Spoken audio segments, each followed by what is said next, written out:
What's going on, guys? It's your boy Johnny Liquidator coming back with another video. And it looked like Angel Reese did not show up ready to play in their home opener. Guys, for this one here, we got to go to Chicago. Let's get it. Let's go.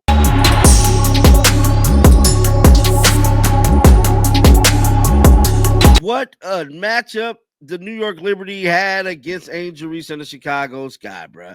I can't even lie. This is by far the worst we've seen Angel Reese. And I'm finna say it, bro. Since everybody else scared to say it, your boy John Liquidator gonna let it be known.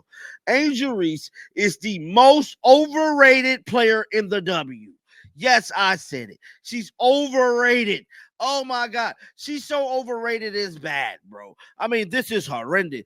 Guys, listen to this. Less than 3 minutes into the game, right? Angel Reese had 5 offensive rebounds in 19 seconds.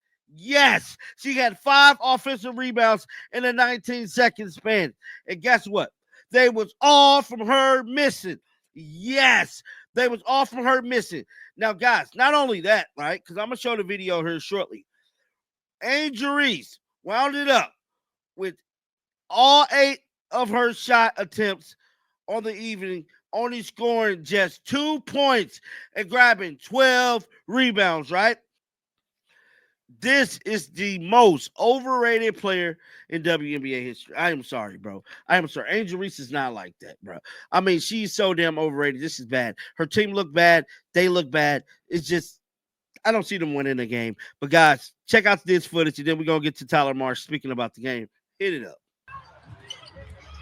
Cardoso with the miss. Angel Reese picks it up, what she's good at. Getting another offensive rebound. She says, give me that. How about another? Persistence trying to pay off. Jones gets a piece. Angel Reese won't give up. Jones with another block. That was her missing them damn layups. I told y'all, bro. It was bad. Real bad. Now, guys, Tyler Marsh did speak about this matchup last night. Check out what he had to say.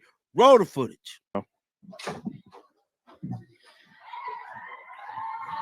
Coach, just the turnovers these last 2 games. It's been 20 plus and then giving up 27 points off 24 turnovers today. I know film will show a lot, but what are you seeing that is kind of leading cause as to why there's been so many turnovers these last 2 games? Yeah, I think it's been a kind of a plethora of different things. I think that we just got to be strong with the ball. I think that sometimes our spacing can kind of create a crowd a little bit, and so we're not creating as much space as we like to be able to deliver passes clean. But yeah, it's been a couple of things.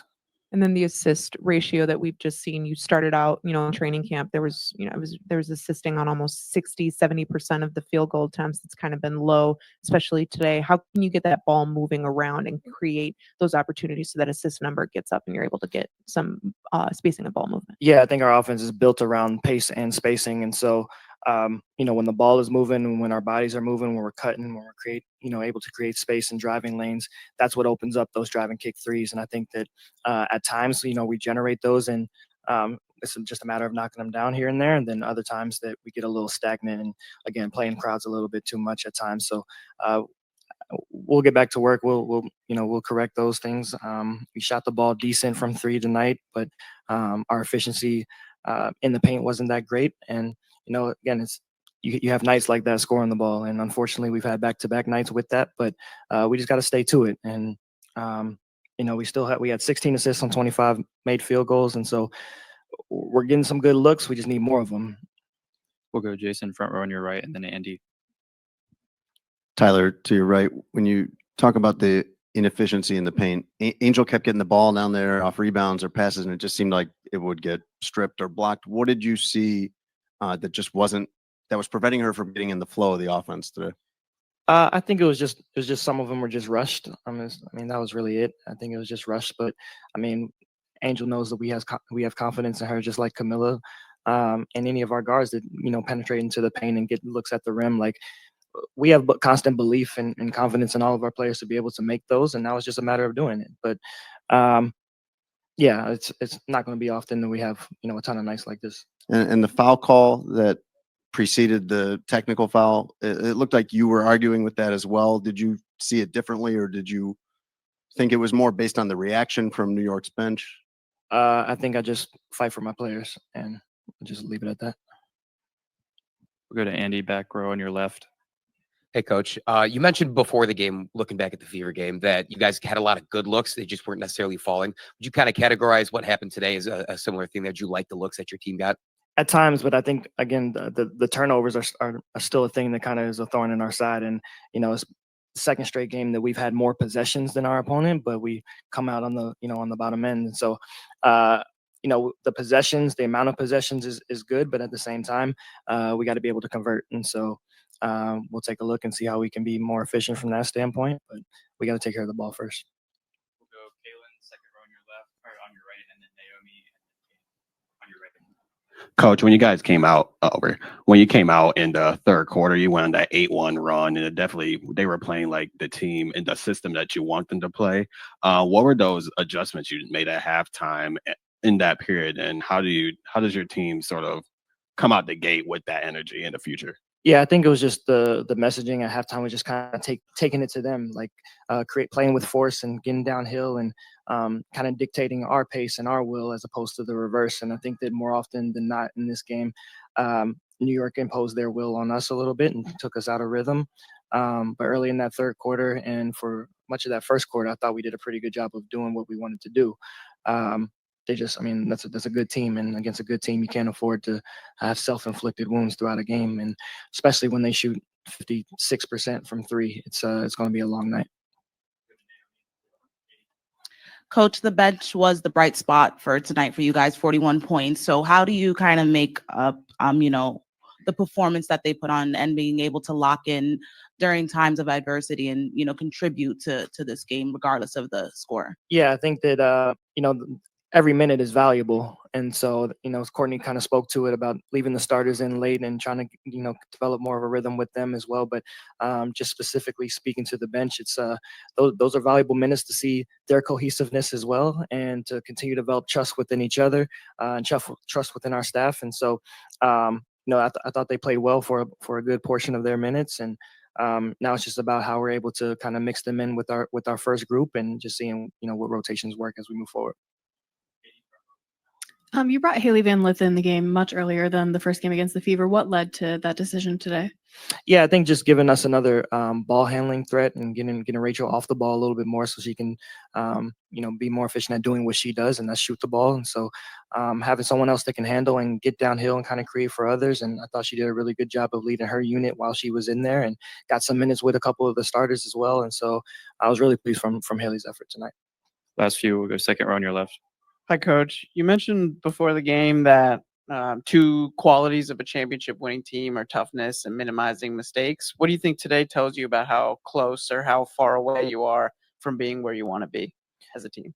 Yeah, I think that 3 weeks and 2 games in together, it's tough to be a championship caliber team. I think that for us, it's always been about creating those standards, and so it's something that we build towards. And I talk all the time to our team about not playing to a score, but playing to a standard of who we want to be, and that's how we gauge our success in the short term anyway. And so we want to play consistent sky basketball for 40 minutes game to game, and so we don't want to look ahead. We want to deal with the present and learn from our past and continue pushing. We'll stay second row on your left, and then we'll close out with Zachary and Alyssa.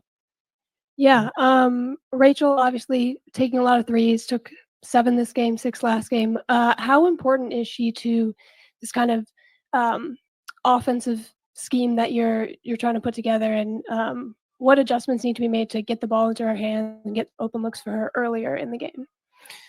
Yeah, I think that her skill set, her greatest skill is shooting the ball, and so we want to put her in positions to be able to do that. But there's also why we have Kia and Beck and added those players to our team as well, and Ariel as well. So the ability to shoot helps our spacing, but at the same time, I think I got to be a little bit better at getting the ball into our post players as well, and letting our shooters feed off of them too. And so, we'll continue to look at that moving forward. Zachary, front row on your left. Hey, Coach. You mentioned Camila earlier. She obviously battled it out as best she could against JJ, scoring 6 points, grabbed a couple boards. Just wondering what your assessment was of her, since obviously she's one of those players that is developing and blossoming into more of an elite talent going up against somebody like JJ.